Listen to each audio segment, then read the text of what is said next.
For the past few years, Ricky Gervais, Stephen Merchant, and Carl Pilkington have been meeting regularly for a series of pointless conversations.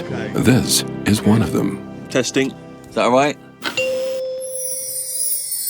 Hello and welcome to the Ricky Gervais Show with me, Ricky Gervais, Stephen Merchant. Hello. And the little round-headed buffoon that is Carl Pilkington. All right.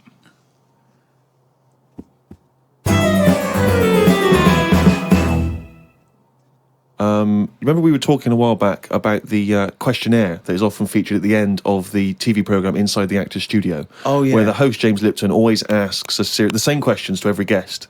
And it's just supposed to sort of, get their creative, juices flowing, their mind working. We did ask Carl some of them. We never completed the questionnaire. Oh, let's I thought carry I'd on fire with that a few then. more at him. And that'll also introduce people to the way his mind works a little bit. Okay. What sound or noise do you love, Carl? There isn't really one that I love.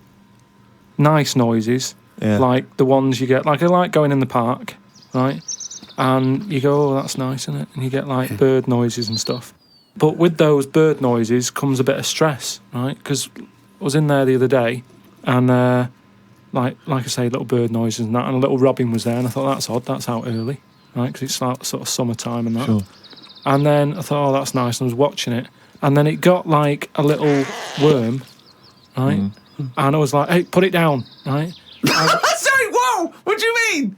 Because Why I are you didn't- interfering? Why were you interfering In nature. with a robin taking a worm? Just because it was a nice sunny day and that, and I thought, you see, worms normally come out when it's raining, don't they? And you go, well, I bet they're happy to die, in a way, because it's chucking it down, it's miserable. They come to the top of the soil then, don't they? Yeah. When it's miserable. But it was a sunny day. That's they don't drown, I assume. No, it's not that, is it? It's just that they hear the water or something falling on the ground and they go up to see what's happening. What? No way. But why do they come up when they think it's raining? You're a worm, okay? It starts raining. Tell me your thought process. Well, you just kind of, you're down there, you can't see anything, it's dark anyway. Yeah. So the rain's coming down on the land, the worm goes, what's going on? The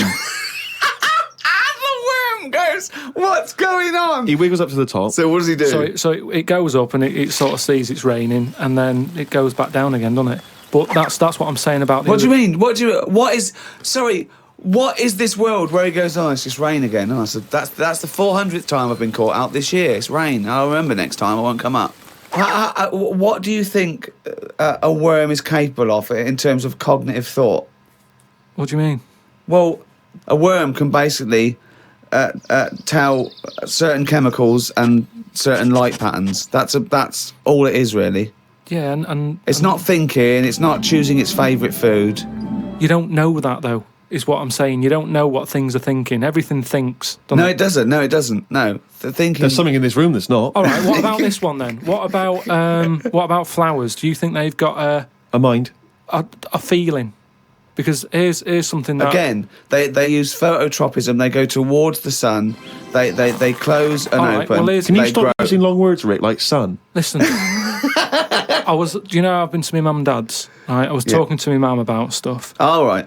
and she was saying how this flower solved a crime. What happened was, there was a murder, right, in an office. So they said it's obvious that someone who works in the office did this murder because that person's only a sort of a typist. He has, they've done nothing wrong. So they said, that's narrowed it down, right? So this flower man came in and he said, I can sort this out for you. So they said, what do you mean? He said, well, during the murder, the plant was knocked off the cabinet, Yeah. right? Right.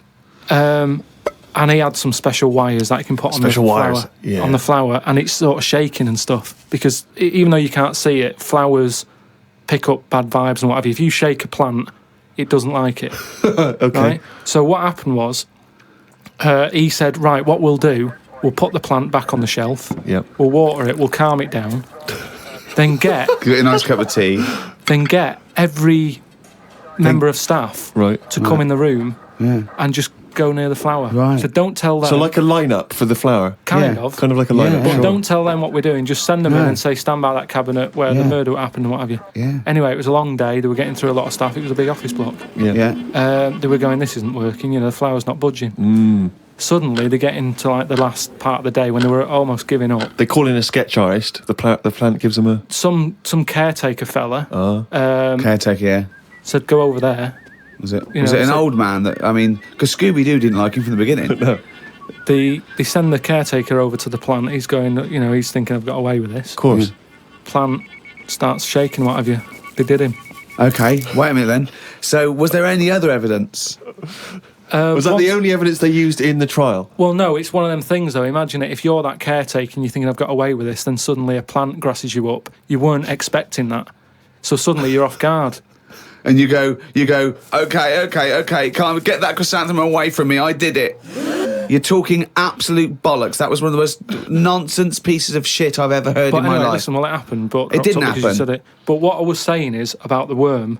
This robin that I saw that was eating the worm, it had hold of it, and I thought it's a sunny day and that, give the worm a break sort of thing. So I went, oh, you, like that, and it sort of dropped it in shock. But then when it realised I wasn't that near it, it picked it up again and swallowed it. And I just thought, oh, do you know what I mean? I don't know what you mean, no. I just thought it's a sunny day and everything. Normally birds are nice noises that I like, and yet there it is going about wrecking lives. Wrecking lives! It was a But it just swallowed it really quickly in that, and I just thought, there's the worm. It came out, it was happy, didn't know what was going on, and it had an extra chance. The robin dropped it, and then it got it again and ate it, and I just made me a bit fed up. Well, do you know why, don't you? You couldn't outwit a robin. The worm was going, oh, God, Carl Pilkington. So that's who's been sent to save me, is it, God? You've sent Carl Pilkington, oh, I'm dead. That's it, okay, eat me. But all I'm saying is how bird noises are normally quite relaxing, but not for the worm. Unbelievable. That was one question. What sound or noise do you hate? As me or as a worm?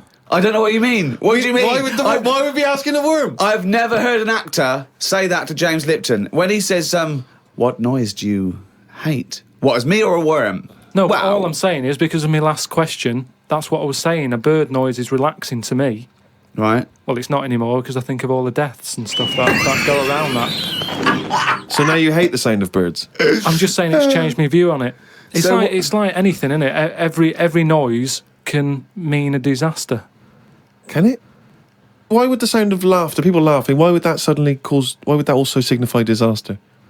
If you wake up in the night by the sound of, like, a baby laughing. Baby laughing! No, if I had a baby, right, and Suzanne was out, she worked nights or something, Yeah, and I'd nodded off, I'd put the baby to sleep, yeah. and then it's 3 a.m. and I'm woken up by the sound of a baby laughing, that would terrify me. How is this? I just think the baby's sitting up in a chair like Chucky, going. Well, no, I think the baby's reading his diary. Thinking, oh Christ, this is my father. I just hope I'm adopted. Oh God, a baby laughing. What profession other than your own would you like to attempt? This is you as you, not as you as a worm. But have I had the training? Oh, for Oh, No, well, I've said before, haven't I, about maybe having to go at an operation. I don't know why it leaps from where it leaps from no ambition. Where if he could have a job, it would his best job he's ever had is a paper round, and if he could have a job, he'd like go to the cobbler once a week and then walk a dog. To I'd like to have a go at thoracic surgery. No, I'm just saying, I bet it's like we do this, and some people like listening to it and what have you, and you go, fair enough, but I never feel like I'm doing anything of any worth. no, you're absolutely right there. But if you're going into like an hospital, which are places that are pretty miserable anyway, as an office space, not only have you got to go in that building and work in it, but you've then got the pressure of changing a lung or whatever I've said before. Right? Changing a lung, yeah. But I'd like to have a go at it so I can say You've done it. I've done that. So under what circumstances, in what world, Do you think anyone's going to let you have a go at changing a lung and that? Jim will fix it. No, I'm just saying the Comic way. relief. But the way the world is, and the way that there's more and more people, more and more doctors are needed. I mean, it's already happening now that people are doing jobs that they're not really qualified for because they get sort of what's the word? Sort of uppered too early. Upward. Upward. I love the fact it's basic language. It's like it's unbelievable. Upward. Do you know what I mean? Promoted. Yeah, promoted. Yeah. They get promoted. I too prefer early. upward. Upward's great. So Why was I not upward? Unbelievable. So do you know what I mean? I think because more and more people are knocking about, we need more and more doctors. Yeah. You get a job in a doctor's, you're going to be promoted sooner now, I think. Yeah. Well, what I'd do is I'd probably upper you, and then what's the word? You go away them. I think it is you go away them. You leave the door. You leave the door. You fire them. That's it. That's the word I'm looking for. So I'd upper you and go away the doctor, if anything. But I've been to, you know how I don't like going to the doctors and stuff. Yeah. Right. Because you're always scared that they might investigate below the bridge. Yeah, but I checked on that before I signed up to it, and then they said, right, before we can take you on as a patient, you've got to have a health check, right? Which I thought was odd, because it's almost like saying, if you're ill, we can't be having you coming here, right? But I said, right, okay, fair enough. What is this health check? And they said, oh, we just check your body out and make sure you're fit and healthy. And I thought that isn't enough information. I know if it's the old finger trick, or. And I said, what do you mean, though? When you said health check, what do you do? And she said, oh, it's just... I think she knew what I was getting at. And she said, oh, it's just the blood pressure, your height, your weight. That's about it. So I went and had it and stuff. But you had to... Before you sort of said, right, I want this doctor, they give you loads of forms to fill out, right? And one of the things they did was, if you die, what do you want to give away? Right, like a donor, and what have you. And I thought I really thought about it for 40 minutes or so. I didn't just rush into it. I was sat there thinking, if I'm dead, does it matter and stuff? But I was really concerned when it said about the eyes. Right. Why? What do you mean? What? Because can they have your eyes after you die? It was. I think it was fourth on the list. Why do you care about giving your eyes away when you're dead? Just because of that thing of. We don't know for sure yet. I know that you poo-poo it, but the afterlife thing. So why, in an afterlife, would you want your eyes more than your liver and your kidneys and your lungs and your heart? Because ghosts don't eat, do they? So you don't need all your liver and your kidneys and stuff, because they're only there to sort your food out. But your eyes, if you're a ghost, I don't want to be a blind ghost. Because you're around forever then, aren't you? Once you're a ghost, that's it. So the idea of being blind when you're alive, you go, well, all right, then maybe in the afterlife I might be treated to a pair of eyes. But the fact of wandering about, dead for years, bumping into stuff... Oh, God! Oh, it's amazing! So, that's an amazing image! So I didn't tick that box. But why? I don't understand. In your theory of the afterlife, why is it that this ghostly Carl, why can he survive without a heart, but he can't survive without eyes? Why? Do you see what I mean? Surely if you're this ghostly apparition, you can just see everything and you can do everything. You don't need the body because you're a ghost. I know, but I think when you're a ghost... Say like how they've seen ghosts in... Right, could I just say now for any listeners, this is not the thoughts and beliefs of the management. There is no such thing as ghosts. I do not believe in ghosts. I do not believe in ESP or any mumbo-jumbo. Carry on, Carl. So when there's a ghost, yeah. When they see ghosts in like old castles and stuff, yeah, they've had their head cut off because they've been up to no good, right, years ago. But they're carrying it around normally under their arm. That's what I'm saying. It hasn't reattached itself. So if you take the eyes out... But Carl, how is this ghostly creature able to function? It doesn't have its head on anyway. It's carrying it under its arm. So the suspicion is it doesn't need its head. No, it does. It just happens to be carrying it around because it wants to keep it with it. The ghost is always in the last condition that it was in when it was in... Who makes these rules? The way you are in your last bit of life is how you are as a ghost forever, even in the fashion. Like I say, the ghosts that you see never wear modern clothes, so it's always the Victorian stuff. Now, if they could change it, they would, but they can't because they're stuck with it. So that's why did you see cavemen ghosts? When did ghosts start? They didn't kick in till about 1830, did they? What if you die when you're having a rectal examination? Are you always bent forward with your trousers around your ankles and someone's finger up your But ass? why would you die when you're having that done? That's why I'm not having it done. If that's you saying. No. But you might have both been suddenly killed in a terrible disaster. Yeah, a meteorite hit you. That's when you get the moaning ghosts, isn't it? They're the ones who aren't happy. So you're going round bent forward. Going, you've got a "Oh." doctor's finger up your ass, Yeah. and what are you doing? You start going, oh, and that's when you have to get the vicar round. What do you mean? 'Cause they have to put you to rest and what have you, don't they? And what does a vicar do when he's going? So I get the vicar round. It's years later. It's 100 years later. You're around this doctor's surgery, and there's people coming, and the doctor there, the new doctor there, and it's 2073, and they go, Vicar. They go, Vicar. There's a strange ghostly apparition. It looks like an old doctor, right? And he's got his fingers up this sort of like little. It's like a chimpanzee, but with a shaved head. No, but the doctor wouldn't be. Are you saying the doctor dies as well? Yeah, As they you? die. Yeah, you both yeah, died. you die at the same time with his finger up your ass, and so you're forever having a little rectal examination with your little trousers around your ankles. Well, that's when it'd be best not to have your eyes.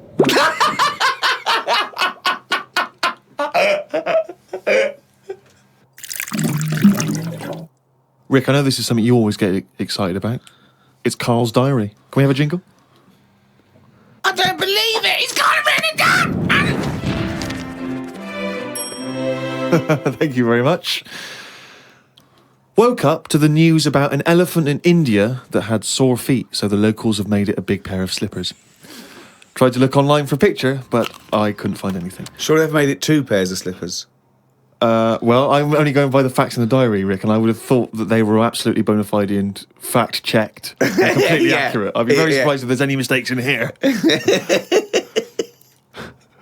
I'm sure they've done this for an elephant before. I thought elephants have bad memories. No, Well, no, but fair enough. I thought elephants have bad memories. If they have, I'm guessing it's going to keep forgetting where it's left them. I mean, just to get if it's a myth, the myth completely wrong. Yeah. Elephants never forget. That's the saying. Not they always forget, so you can buy them slippers every year. Carl says, I haven't had a pair of slippers for years. He thinks they're dying out. No, I love slippers. I love a pair of slippers, I love mate. a pair of slippers, mate. Just wear socks. Having a laugh. Slidey on a no. slidey on a piece of lino. I know. And what about if you maybe opening a brand new box of thumbtacks?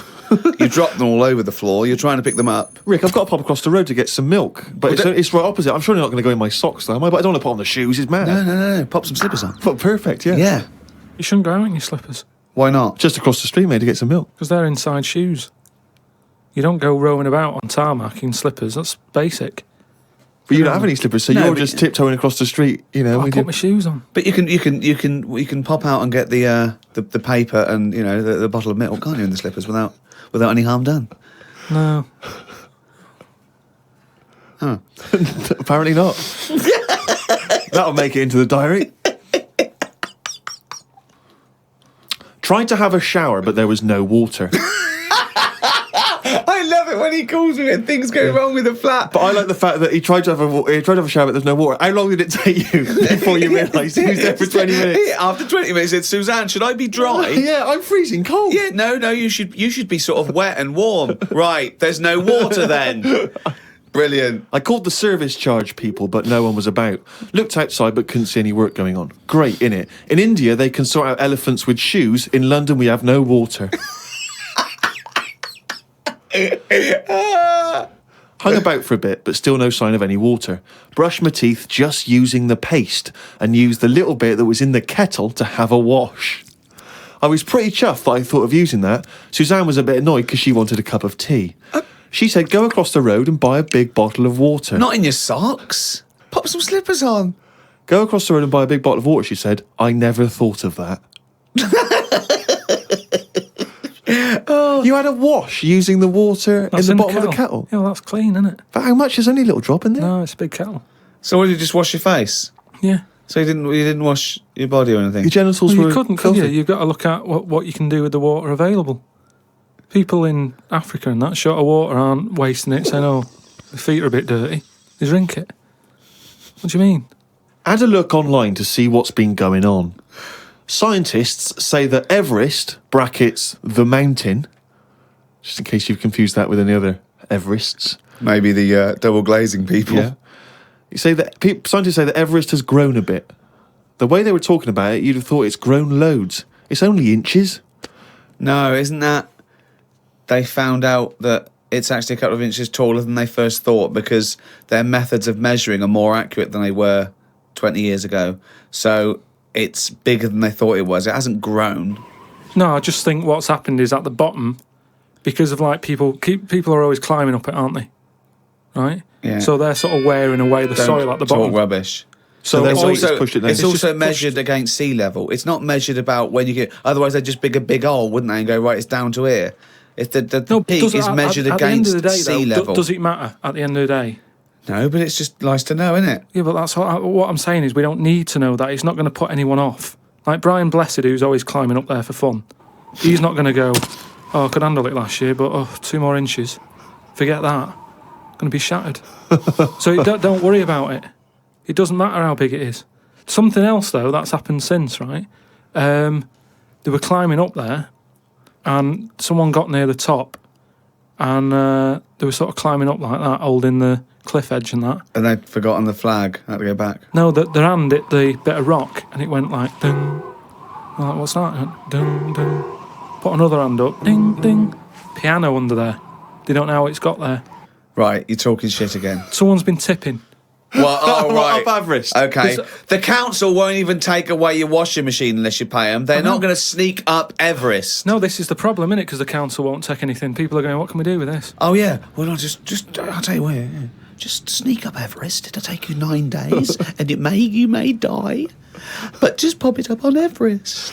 Well, I know for a fact that you've confused a few things there, because I think the piano being found was actually somewhere in Scotland, some kind of moor in Scotland, and they found a piano up there, and everyone said, I don't understand, how's the piano doing up here? And it turned out that some guy, one of these people who like tries to break world records, had dragged a piano up there as some kind of feat of endurance, but thought, I'll be damned if I'm going to take it back again, and just left it up there. It wasn't, bloody tipping or aliens or anything. Some scientists have come up with a cure for bird flu. It's somewhat to do with some stuff in horses. They gave the flu to a mouse and then injected it and it's well again. I think we should stop coming up with cures for things as the germs are just getting stronger and stronger. I reckon by 2020, germs will be so big that we will be able to see them in the air. They will no longer be little particles. You wouldn't swallow one. If you did, it won't be the germ that will kill you. You'll just choke to death. I think that's how we'll die in the future. Choking on enormous giant germs. And they'll be like rampaging around the cities, will they? I'll tell you what, though, right? Now, I'm getting worried now because the stuff he believes and thinks of, it could be mental. Do you know what I mean, though? Like a proper paranoid sort of... one of those people that soon going to live in a loft covered in tinfoil. Yeah. Right? And pages of the Bible all the way around the... and Suzanne's having to put on some sort of spacesuit to come in and give him his beans on toast. And he's going to have to polish each bean. That's what scientists do, isn't it? They just sort of think ahead of everyone else. That's what I'm doing. And the weird thing is, right, Steve, sometime last week, there was a science piece which was close to what I'd already said. Yeah. That they've got some germs that like eating sugar, right? They stick them in a lunchbox with a chocolate bar. Within an hour, it was gone. Right, and they say now these germs love chocolate and stuff. Did this scientist leave it near this fat scientist that works in the same laboratory? And he went, it's unbelievable. He said, Ted, he went, what? Right, I put the chocolate bar in here with the germ. I came, it's gone. That's amazing. Wow, that's brilliant, that. Do it again. What? Do it again. Leave another one, see if it happens again. So in the future, you're running around and germs are... eating chocolate. That's not science, that's Pac-Man.